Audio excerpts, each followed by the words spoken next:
Operation सफ़ेद सागर 1999 के Kargil war के दौरान इंडियन एयरफोर्स द्वारा किया गया एक बहुत ही डेयरिंग एयर कैंपेन था, जिसमें उन्होंने इंडियन आर्मी के ग्राउंड ऑपरेशंस को सपोर्ट किया और घुसपैठियों को बाहर निकालने में मदद की। ये आज तक के एविएशन हिस्ट्री के सबसे चैलेंजिंग एयर कैंपेन्स में से गिना जाता है और जल्दी इसके ऊपर नेटफ्लिक्स की एक सीरीज़ भी आ रही है। पर ऐसा क्यों है, ऐसी क्या खास बात है इस कैंपेन में कि ये एक ऐतिहासिक कैंपेन माना जाता है? ऐसे क्या चैलेंजेस थे, क्या प्रॉब्लम्स थी जिनको ओवरकम किया इंडियन एयरफोर्स ने ऑपरेशन सफ़ेद सागर को कामयाब बनाने के लिए? इस सब के बारे में इस वीडियो में बात करें।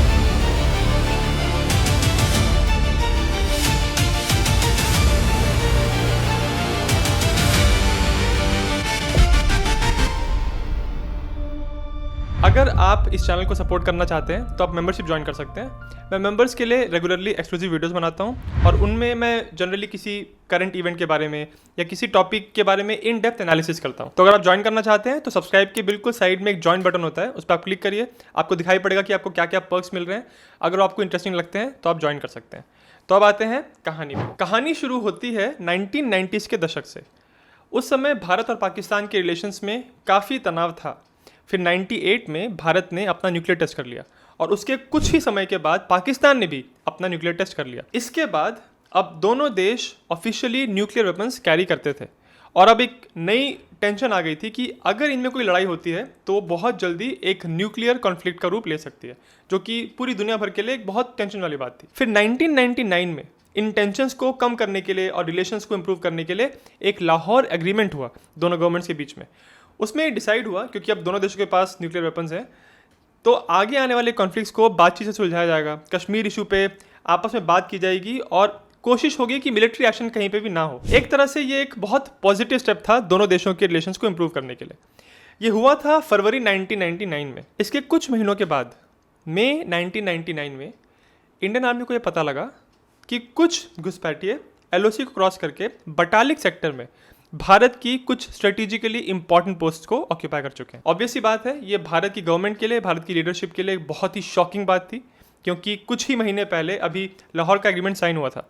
तो उस समय के भारत के प्रधानमंत्री इस बात से बहुत नाराज थे कि एग्रीमेंट साइन होने के इतने जल्दी इस तरह का धोखा किया जा रहा है। पाकिस्तान की गवर्नमेंट ये कह रही थी कि जो घुसपैठिए भारत की तरफ जाके उनकी पोस्ट को ऑक्यूपाई कर लिया है, वो लोग पाकिस्तान आर्मी के सोल्जर्स नहीं है, तो पाकिस्तान की गवर्नमेंट का उनसे कोई, उनकी जिम्मेदारी नहीं है, कोई लेना देना नहीं है। जैसे जैसे ये कारगिल का कॉन्फ्लिक्ट आगे बढ़ा, वो पता चला कि इतनी सारी पोस्ट जो ऑक्यूपाई करके बैठे थे उसमें से बहुत सारे पाकिस्तान आर्मी के ही थे। पर इनिशियली इंडियन गवर्नमेंट को इस बात का अंदाज़ा नहीं था कि LOC के इस तरफ इतना बड़ा जो इन्फिल्ट्रेशन हुआ है वो इतने बड़े स्केल पे हुआ है, इतना मैसिव डिप्लॉयमेंट पाकिस्तान की फोर्सेस का किया गया है।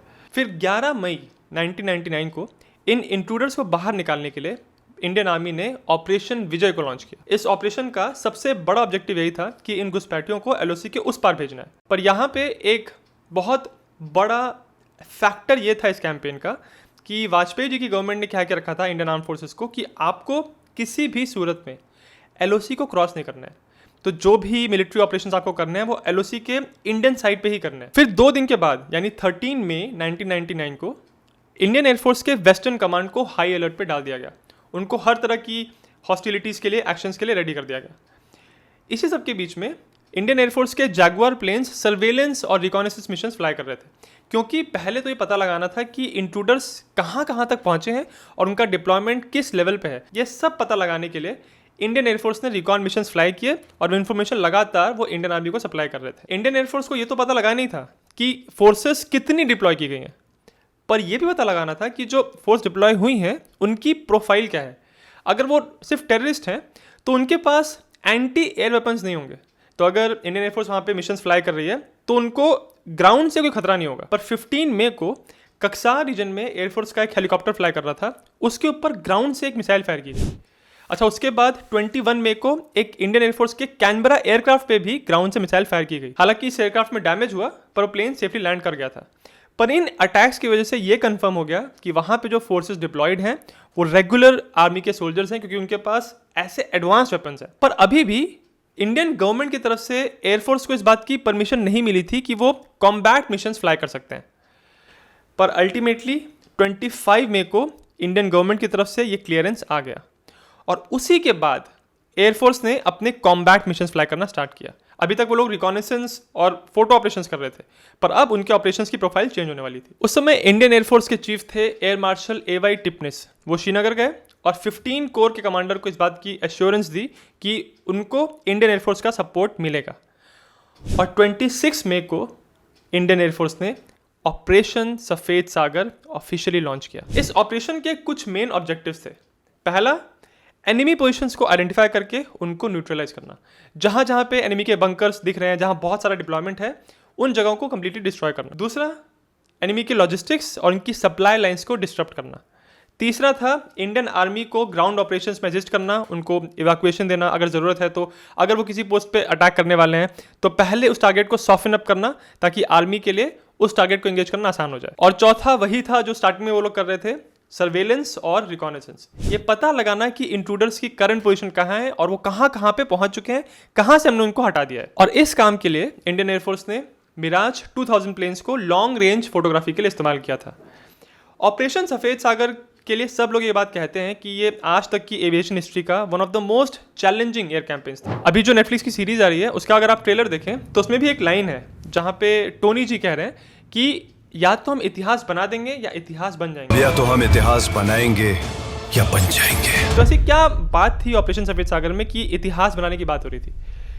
तो इसकी कुछ टेक्निकल एस्पेक्ट्स हैं। पहली चीज़, जिन एरियाज में ये मिशंस फ्लाई होने वाले थे उनका ऑल्टीट्यूड बहुत ज़्यादा था। ये जितने भी टारगेट एरियाज थे, चाहे बटालिक हो गया, कक्सर, द्रास, कारगिल, इन सब का ऑल्टीट्यूड 6000 फीट से लेके 18000 फीट तक था। अब हाई एल्टीट्यूड में फ्लाई करने की एक बहुत बड़ा चैलेंज ये होता है कि उस ऑल्टीट्यूड पे हवा का दबाव कम होता है। टेक्निकल भाषा में कहें तो ऑक्सीजन वहाँ पे कम होता है। अब इन एयरक्राफ्ट को फ्लाई करने के लिए, उनके इंजन्स को चलने के लिए ऑक्सीजन की ज़रूरत होती है। तो अगर आप ऐसे एरिया में फ्लाई कर रहे हैं जहाँ पे ऑक्सीजन का दबाव कम है, वहाँ पे आपके प्लेन के इंजन को तकलीफ हो सकती है। और बहुत बार ऐसा होता ही है कि वो प्लेन किसी न किसी तरह से डिसफंक्शनल हो जाता है और उनको फिर लैंड करना पड़ता है। इसीलिए आप नोटिस करेंगे जब पीक्स पे जब कोई माउंटेनियरिंग कर रहा होता है, एवरेस्ट पे जब लोग चढ़ाई करते हैं, वहाँ पे भी रेस्क्यू करने में कितने प्रॉब्लम्स आते हैं, क्योंकि हेलीकॉप्टर्स के लिए ये आसान नहीं होता है कि एवरेस्ट जैसे पहाड़ की ऊंचाई पर जाके इतनी पतली हवा के बीच में जाके फ्लाई करना और वहाँ पे हवर करना, रेस्क्यू के लिए वेट करना। तो इसलिए इस ऑल्टीट्यूड पे टारगेट्स को एंगेज करना अपने आप में एक बहुत बड़ा चैलेंज था। दूसरा चैलेंज ये था कि इतने हाई ऑल्टीट्यूड पे तो आप जा ही रहे हो, पर वहाँ पे दुश्मन बैठा है और दुश्मन एंटी एयरक्राफ्ट गन्स फायर कर रहा है। उसके पास ऐसी कैपेबिलिटीज़ हैं कि वो सरफेस टू एयर अटैक कर सकता है। तो एक तो आपको मुश्किल कंडीशन में फ्लाई करना है, जो कि टेक्निकली एक अपने आप में चैलेंज है। उसके बाद आपको ये भी इंश्योर करना है कि आपको ग्राउंड से आते हुए फायर से बचना भी है। तो ये दो बहुत बड़े फैक्टर थे जिनकी वजह से ऑपरेशन सफ़ेद सागर बहुत मुश्किल माना जा रहा था। और जो इतिहास बनाने की बात की जा रही है, ऑपरेशन सफ़ेद सागर में इतिहास बनाया गया क्योंकि इसके पहले पूरी दुनिया की किसी भी एयरफोर्स ने इतने हाई ऑल्टीट्यूड पे टारगेट्स को इंगेज नहीं किया था, पर इंडियन एयरफोर्स ने करके दिखाया। तीसरा इंपॉर्टेंट फैक्टर था इस मिशन का कि इसमें इंडियन एयरफोर्स ने पहली बार बड़े स्केल पे लेजर गाइडेड बॉम्ब्स LGBs का इस्तेमाल किया। मिराज 2000 एयरक्राफ्ट में ये बॉम्ब्स लगाए गए थे और बहुत प्रिसीशन के साथ जो टारगेट है एग्जैक्टली उसी को डिस्ट्रॉय करने के लिए इस बॉम्ब को बहुत इफेक्टिवली यूज़ किया गया। और चौथा, एक पॉलिटिकल रिस्ट्रिक्शन था यहाँ पे, क्योंकि इंडियन एयरफोर्स को इस बात का क्लियरेंस नहीं मिला था कि वो LOC क्रॉस कर सकते हैं। तो जितने भी ये कैंपेन किए जा रहे थे वो सब कुछ LOC के भारत वाले साइड पे रह के किए जा रहे थे। तो अगर आपको रिकॉनेसेंस करना है, सर्वेलेंस करना है, अगर आप कोई कॉम्बैट मिशन भी फ्लाई कर रहे हैं, उस सब के लिए आपको LOC के इंडियन साइड पे रह के ये सब करना है। तो इंडियन एयरफोर्स के पास एक बहुत पतला सा मार्जिन था, उसी मार्जिन के अंदर रह के उनको सारा अपना काम करना था और ये सब उन्होंने सक्सेसफुली करके दिखाया। इसीलिए ऑपरेशन सफ़ेद सागर एविएशन की हिस्ट्री का एक बहुत ही बड़ा अचीवमेंट है। तो 26 मई को ऑपरेशन सफ़ेद सागर लॉन्च किया गया था और इंडियन एयरफोर्स फोटो और सर्वेलेंस से आ गए थे अब कॉम्बैट मिशंस पे। MiG-21, MiG-23 और MiG-27 एयरक्राफ्ट को यूज़ किया जा रहा था इन मिशन को फ्लाई करने के लिए द्रास, कारगिल और बटालिक सेक्टर में। 27 मई को यानी ऑपरेशन सफ़ेद सागर के बिल्कुल अगले ही दिन इंडियन एयरफोर्स के लिए एक बहुत इवेंटफुल दिन था। एयरफोर्स के 9 स्क्वाड्रन, जिसको वुल्फ पैक भी कहते थे, इसके 4 MiG-27 मुंथो धालो में एक एनिमी कैंप को अटैक करने के लिए टेक ऑफ किए। ये चारों अटैक फॉर्मेशन में उड़ रहे थे और चारों के अपने कॉल साइन थे। जो आगे थे उसका नाम बॉक्सर 1 था, उसके पीछे बॉक्सर 2 और बाकी दो हाइना 1 और हाइना 2। जब ये टारगेट एरिया में पहुंचे तो बॉक्सर 1 ने अपने पेलोड को ड्रॉप किया, उसके बाद बॉक्सर 2 ने ड्रॉप किया। इसकी वजह से टारगेट एरिया में आग लगी और बहुत सारा काला धुआं उठ रहा था। इसकी वजह से जो हाइना 1 एयरक्राफ्ट पीछे से आ रहा था उसको अपना रॉकेट फायर करना था, उनकी विजिबिलिटी कम थी, इसीलिए उन्होंने रॉकेट फायर नहीं किया, वो आगे निकल गए। पर हाइना 2 जिसको पायलट कर रहे थे फ्लाइट लेफ्टिनेंट नचिकेता, उनके लिए विजिबिलिटी इंप्रूव हो गई थी और उन्होंने उस टारगेट पे रॉकेट फायर किया। आगे जाके फ्लाइट लेफ्टिनेंट नचिकेता को कॉकपिट के अंदर बहुत वार्निंग्स नजर आने लगी, उनका इंजन फ्लेम आउट हो गया था। इसको समझने के लिए आप ऐसे देखिए कि जब इतने हाई ऑल्टीट्यूड पे आप फ्लाई करते हो तो जैसे मैंने कहा था इंजन को पहले ही बहुत प्रॉब्लम होती है, वो बहुत प्रेशर में रहता है।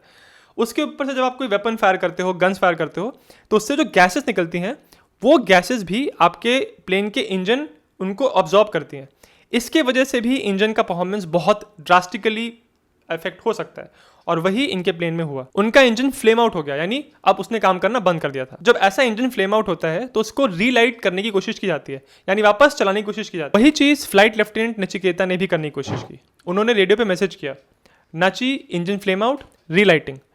वो अपनी इंजन को वापस चलाने की कोशिश कर रहे थे, पर क्योंकि नचिकेता ऑलरेडी टारगेट एरिया के बहुत नज़दीक फ्लाई कर रहे थे और इंजन को वापस रीलाइट होने में टाइम लगता है, इसीलिए नचिकेता ने इजेक्ट कर दिया और उनका MiG-27 क्रैश हो गया। ये इंडियन एयरफोर्स के MiG-27 का पहला लॉस था इस ऑपरेशन सफ़ेद सागर में। जब ये पूरा मिशन यहाँ पे फ्लाई हो रहा था, उसी समय इंडियन एयरफोर्स का एक दूसरा स्क्वाड्रन 17 एक फोटो रिकॉनेसेंस मिशन कहीं और फ्लाई कर रहा था। इसमें 2 एयरक्राफ्ट थे, हरक्यूलिस 1 और हरक्यूलिस 2।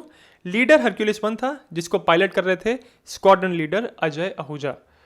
उनको जब बताया गया कि इस एरिया में जहाँ पे वो जाने वाले हैं वहाँ पे एक पायलट ने इजेक्ट कर दिया है, तो अजय आहूजा जी ने रेडियो पे बताया कि वो ऑलरेडी उसी एरिया में जाने वाले थे बैटल डैमेज असेसमेंट के लिए। बैटल डैमेज असेसमेंट यानी BDA का मतलब ये होता है कि अगर कुछ प्लेन्स ने आके अपना पेलोड ड्रॉप किया, एक टारगेट को डिस्ट्रॉय करने की कोशिश की और वो चले गए वहाँ से, तो उसके बाद कुछ और प्लेन्स आते हैं जो ये चेक करते हैं कि बैटल डैमेज कैसा हुआ, उसको एसेस करते हैं। और उस चीज़ के लिए ही ये 2 प्लेन्स हरक्यूलिस 1 और हरक्यूलिस 2 एयरबॉर्न थे। तो अजय आहूजा जी ने रेडियो पे ये मैसेज दिया कि वो उस एरिया में जा रहे हैं और वहाँ से वो नचिकेता जी को रेस्क्यू करने की कोशिश करवाएंगे। हरक्यूलिस 1 और हरक्यूलिस 2 MiG-21 एयरक्राफ्ट थे और ये जिस स्क्वाड्रन से आए थे 17 स्क्वाड्रन, उसका नाम गोल्डन एरोज था और इसी के CEO थे, कमांडिंग अफसर थे विंग कमांडर बीरेंद्र सिंह धनवा, जो कि आगे जाके इंडियन एयरफोर्स के चीफ भी बने।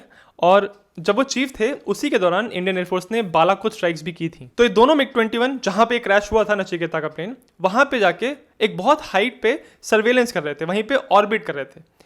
और तब जो हरक्यूलिस 2 था उन्होंने रिपोर्ट किया कि उनका फ्यूल खत्म हो चुका है। इसका रीजन ये है कि जब आप इतने हाई ऑल्टीट्यूड पे फ्लाई करते हो, 2 प्लेन्स फॉर्मेशन में फ्लाई करते हैं, तो जो पीछे वाला प्लेन होता है उसको लगातार थ्रॉटल को ऑपरेट करना पड़ता है आगे वाले प्लेन के साथ फॉर्मेशन में बने रहने के लिए। तो उनका फ्यूल खत्म हो गया और उन्होंने जब ये रिपोर्ट किया तब हरक्यूलिस 1 स्क्वाड्रन लीडर आहूजा ने उनको इन्फॉर्म किया कि तुम वापस बेस में जा सकते हो, मैं कुछ देर और यहीं पे ऑर्बिट करके नचिकेता को रेस्क्यू कराने की कोशिश करूंगा। वो इस एरिया में ऑर्बिट कर ही रहे थे, पर अचानक एक स्टिंगर मिसाइल ने उनके प्लेन को आके हिट किया। आहूजा जी ने रेडियो पे इन्फॉर्म किया, something has hit my plane, the possibility of a missile strike can not be ruled out. Inform कर रहे थे बेस को कि उनके प्लेन को किसी चीज़ से हिट किया गया है और ये पॉसिबल है कि एक सरफेस टू एयर मिसाइल हो। क्योंकि उनका प्लेन अब हिट हो गया था, तो उसके बाद एग्जैक्टली क्या करना है, क्या तुरंत इजेक्ट करना है कि क्या प्रोसेस फॉलो करना है, इसके बारे में कुछ समय पहले 17 स्क्वाड्रन में डिस्कशंस हुए थे और डिस्कशंस में ये डिसाइड किया गया था कि अगर प्लेन ऐसे हिट होता है तो तुरंत इजेक्ट नहीं करना है, पहले कुछ समय तक प्लेन के साथ रहने की कोशिश करनी है, प्लेन को ग्लाइड करवाना है और वैली के रीजन में लेके आना है। तो अजय आहूजा जी ने एग्जैक्टली यही किया, वो प्लेन को नीचे लेके आए और इंडस रिवर की जब वो वैली में पहुंचे वहां पे आके उन्होंने प्लेन से इजेक्ट किया। इजेक्ट करने के बाद वो लैंड किए एनिमी टेरिटरी में और उनको हॉस्टाइल फोर्सेस ने घेर लिया। ये होते हुए इंडियन पोस्ट से दूर से देखा जा रहा था कि पायलट सेफली लैंड कर गया है और उनको घेर लिया गया। तो हमारा जो पोस्ट है, इंडियन पोस्ट है, जहाँ पे इंडस एंटर करती है, वहाँ पे devils I think that is the name of the post, उन्होंने देखा that he has landed safely and he has been surrounded. दूसरी तरफ जो कॉम्बैट मिशन फ्लाई कर रहे थे फ्लाइट लेफ्टिनेंट नचिकेता, उनको भी पाकिस्तान की फोर्सेस ने कैप्चर कर लिया था। उस दिन पाकिस्तान की तरफ से स्टेटमेंट आया कि उनके पास इंडिया के 2 एयरफोर्स के पायलट्स हैं, पर कुछ टाइम के बाद वो स्टेटमेंट चेंज कर दिया गया। उन्होंने कहा कि बस एक पायलट उनकी कस्टडी में है, दूसरा पायलट लैंडिंग के दौरान मारा गया। ये पायलट थे स्क्वाड्रन लीडर अजय आहूजा। हालांकि उनको सेफली लैंड करते हुए इंडिया की पोस्ट से देखा गया था, पर अब स्टेटमेंट ये आ रहा था कि वो मारे जा चुके थे। 28 मई को स्क्वाड्रन लीडर अजय आहूजा की बॉडी को इंडिया को सौंपा गया और ये पाया गया कि उनकी बॉडी पे 2 बुलेट होल्स थे, एक गर्दन के पास और एक एब्डोमेन के पास, और उनकी नीज भी फ्रैक्चर्ड थी। इससे ये पता चल रहा था कि वो सेफली लैंड करने के बाद उनको गोली से मारा गया था।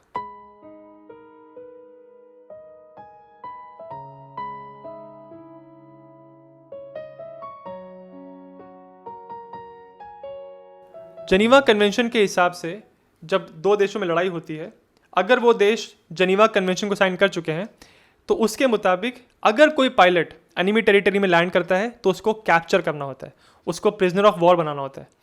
उस पायलट को हार्म नहीं किया जा सकता, उसको एग्जीक्यूट नहीं किया जा सकता। अगर आप ऐसा करते हैं तो आप एक वॉर क्राइम कर रहे हैं। इसी चीज़ का आरोप भारत सरकार ने पाकिस्तान पे लगाया, बट पाकिस्तान ने इस बात को डिनाई किया। उन्होंने यही कहा कि ये पायलट इजेक्शन के दौरान मारा गया था, पर उनके शरीर पे जो बुलेट होल्स थे वो कुछ और ही कहानी बता रहे थे। जब आहूजा जी वीरगति को प्राप्त हुए उसके बाद भारत में बहुत गुस्सा था। पाकिस्तान की एम्बेसी जो दिल्ली में थी उसके बाहर एक बड़ा प्रोटेस्ट हुआ और प्रेशर डाला जाने लगा कि जो एक पायलट नचिकेता भी जिंदा हैं उनको हार्म, उनको तकलीफ नहीं दी जानी चाहिए। पर नचिकेता जी की जर्नी कुछ और ही चल रही थी। उनको कैप्चर कर लिया गया था और उनको एक जगह से दूसरी जगह ट्रांसफर किया जा रहा था, जहाँ पे उनसे लगातार क्वेश्चनिंग हो रही थी। उनका बहुत बुरी कंडीशंस पे इंटरोगेशन हो रहा था और उन पर दबाव डाल के ये पूछा जा रहा था कि इंडियन एयरफोर्स और इंडियन आर्मी का इस एरिया में कहाँ कहाँ पे डिप्लॉयमेंट है, कैसे कैसे उनके प्लान्स हैं। पर इंडिया की तरफ से इतना प्रेशर आने की वजह से इंटरनेशनल कम्युनिटी में भी जो इंडिया ने करके दिखाया था कि एलओसी के अंदर रह के ही वो सारे ऑपरेशंस कर रहे थे, इस सब की वजह से पाकिस्तान की गवर्नमेंट पे बहुत प्रेशर बनाया गया और अल्टीमेटली 8 दिनों के बाद फ्लाइट लेफ्टिनेंट नचिकेता एक बार फिर से भारत में वापस आए। फ्लाइट लेफ्टिनेंट नचिकेता आगे जाके एयरफोर्स में ग्रुप कैप्टन बने और अल्टीमेटली रिटायर हुए और आज भी वो एक कमर्शियल पायलट की तरह काम करते हैं। 27 मई को ये जो इंसिडेंट्स हुए थे जिसमें 2 पायलट्स एक साथ लूज कर दिए थे इंडियन एयरफोर्स ने, उसके बाद एक हेलीकॉप्टर को भी लूज किया था, उसके बाद उन्होंने अपनी टैक्टिक्स को थोड़ा चेंज किया।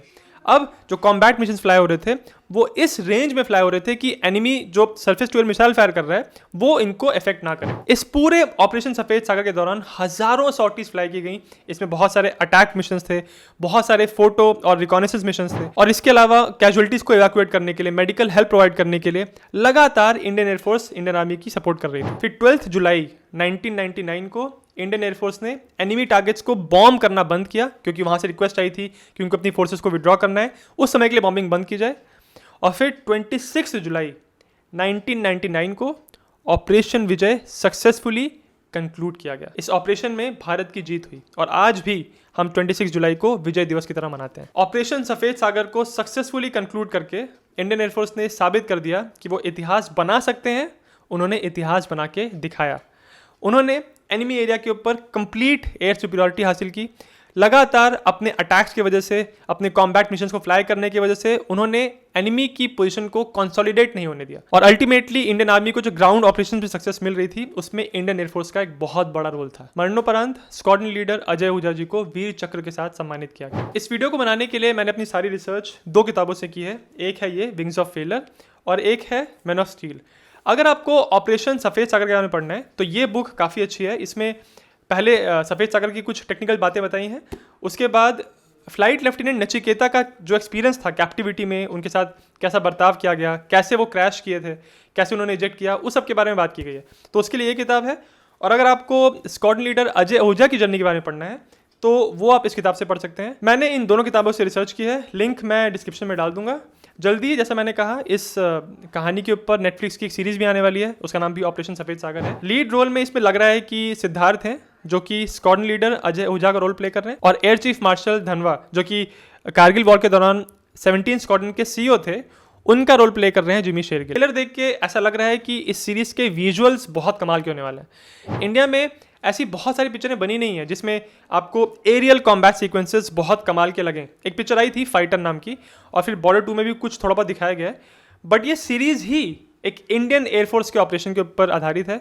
तो मैं बहुत एंटिसिपेट कर रहा हूँ कि इसमें एयर ऑपरेशंस बहुत ही कमाल तरीके से दिखाए जाएंगे। अगर आप जिज्ञासिम को सपोर्ट करना चाहते हैं तो आप चैनल को ज्वाइन कर सकते हैं, और अल्टीमेटली अगर आपको वीडियो पसंद आया तो जिज्ञासिम को सब्सक्राइब करना ना भूलें। मेन वीडियो यहाँ पे ख़त्म हो चुका है। अब मैं 2 बातें शेयर करना चाहता हूँ जो इस वीडियो से रिलेटेड है। मैंने कुछ दिनों पहले एक इंटरव्यू देखा जिसमें एयर मार्शल धनवा जी उसी कॉन्फ्लिक्ट की बात कर रहे हैं जिसमें अजय आहूजा जी और फ्लाइट लेफ्टिनेंट नचिकेता जी डाउन हुए। उन्होंने दो बहुत इंटरेस्टिंग बातें बताई जो कि काफ़ी टेक्निकल है नेचर में। पहली चीज़ उन्होंने ये कही कि स्क्वाड्रन लीडर अजय आहूजा और उनके साथी ऑर्बिट कर रहे थे, यानी घूम रहे थे उस एरिया में जहाँ पे नचिकेता जी का प्लेन क्रैश हुआ था।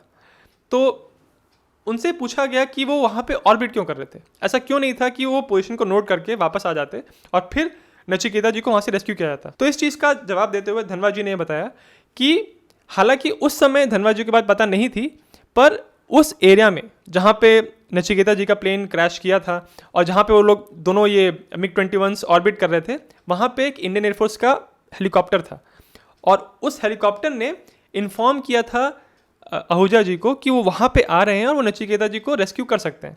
तो उस हेलीकॉप्टर को कोऑर्डिनेट करने के लिए, ताकि वो सक्सेसफुली उस साइड पे आ जाए जहाँ पे शायद नचिकेता जी मिल जाए, वो चीज़ को कोऑर्डिनेट करने के लिए आहूजा जी अभी भी ऑर्बिट कर रहे थे। और क्योंकि जो दूसरा प्लेन फॉर्मेशन में फ्लाई कर रहा होता है उसको ज़्यादा थ्रॉटल ऑपरेट करना पड़ता है, तो फ्यूल ज़्यादा यूज होता है, इसकी वजह से उस प्लेन को जाना पड़ा। तो धनवा जी कहते हैं कि कुछ लोग इस बात पे सवाल करते हैं कि क्यों आहूजा जी वहाँ पे रुके हुए थे, क्यों वो ऑर्बिट कर रहे थे। वो इसलिए कर रहे थे क्योंकि वो इंश्योर करना चाहते थे कि जो हेलीकॉप्टर यहाँ पे आ रहा है रेस्क्यू करने के लिए, वो सक्सेसफुली नचिकेता जी को लोकेट कर ले और उनको इवैक्यूएट कर ले। जिस ऑल्टीट्यूड पे वो ऑर्बिट कर रहे थे वो एनिमी फायर की रेंज से बाहर था, पर ऑर्बिट करते करते शायद से धनवा जी ये कहते हैं कि वो इतने नीचे आ गए थे कि वो एनिमी फायर के प्रति वल्नरेबल हो गए और इसी वजह से जब स्टिंगर मिसाइल फायर हुई तो उनके प्लेन को आके लगी थी। दूसरी बात धनवा जी जो इसी दिन के बारे में बताते हैं, जब उनको इन्फॉर्म किया गया कि टारगेट एरिया में एक पायलट ने इजेक्ट किया है तो ऑब्वियसली बहुत परेशान हुए। उसके बाद उनको इन्फॉर्म किया गया कि स्क्वाड्रन लीडर अजय ओझा उसी एरिया में ऑर्बिट कर रहे हैं। तो धनवा जी भाग के गए ATC एयर ट्रैफिक कंट्रोल और उनको कांटेक्ट करने की कोशिश की, स्क्वाड्रन लीडर को बताने की कोशिश की कि तुम वहाँ से बस लोकेशन नोट करके वहाँ से वापस आ जाओ, क्योंकि उस एरिया में ऑर्बिट करना खतरनाक हो सकता है, क्योंकि हमको ये पता है कि वहाँ पे सरफेस टू एयर मिसाइल्स हैं। पर फिर भी स्क्वाड्रन लीडर आहूजा उसी एरिया में ऑर्बिट करते रहे। ये बात दिखाता है कि एक पायलट अपने दूसरे पायलट के प्रति किस तरह का ब्रदरहुड फील करता है।